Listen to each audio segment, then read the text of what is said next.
Welcome back, everybody. This is the latest in the Sean Diddy Combs serious legal challenges that have caught a lot of media attention and raised important questions about accountability in the entertainment world. Let's start with a quick recap. So, Diddy's legal troubles started when he was accused of serious crimes, including racketeering and sex trafficking.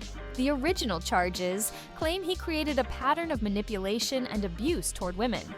Prosecutors allege that he coerced women into participating in sexual activities that he organized, sometimes involving male sex workers. This behavior is said to have included intimidation and control over the victims' careers and personal lives. One of the most concerning aspects of the case is that Diddy allegedly used his wealth and power to maintain an environment where abuse could happen. Reports suggest he arranged for women and sex workers to travel to his locations, ensuring their participation through means like providing drugs and making threats about their careers. This has led to accusations that he was running a criminal enterprise to facilitate these actions. As the legal situation develops, a grand jury in New York is set to hear new evidence related to Diddy's case. Legal experts believe this grand jury could be very important in deciding what happens next. If the grand jury decides to issue a new indictment, it could mean new or upgraded charges against Diddy, complicating his defense.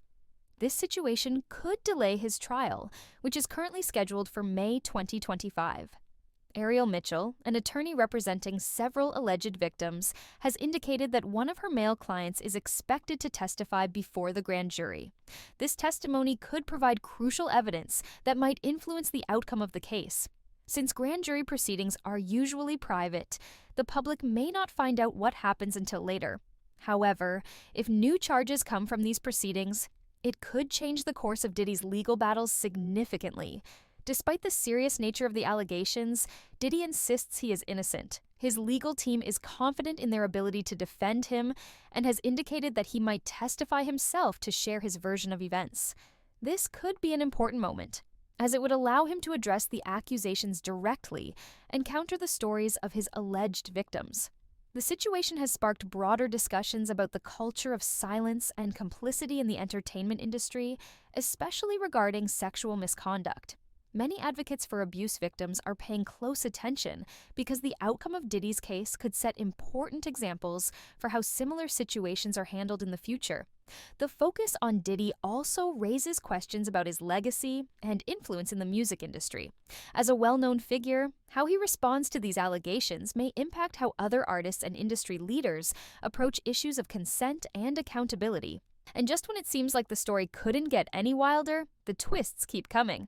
Now, prosecutors are hinting that there may be even more charges on the way. But why are these accusations piling up? And who are the alleged victims involved in these shocking claims? One thing is for sure, there's a mystery surrounding who the victims are.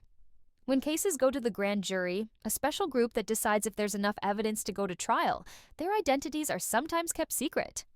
And if any of the victims were minors at the time, their identities are hidden even further.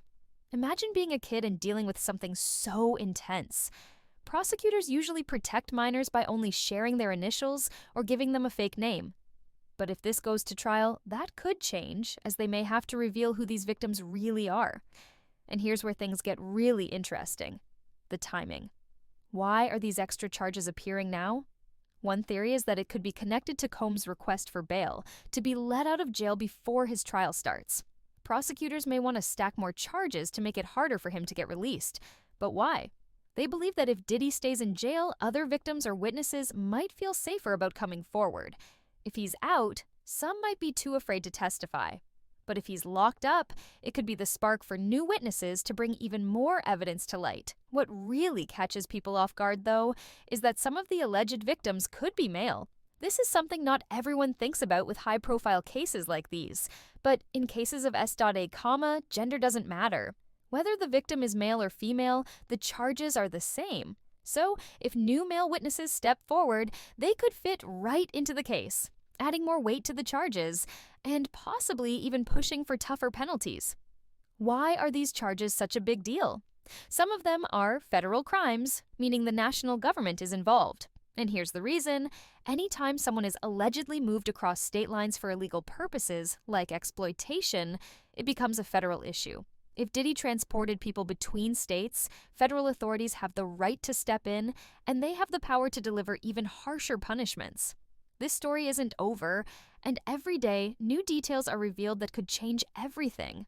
Sean Combs' legal troubles are piling up, and with more witnesses considering whether to come forward, this case might just be the start of an even darker chapter. Keep your tabs on this channel as we try to get you the latest as it develops. Till next time,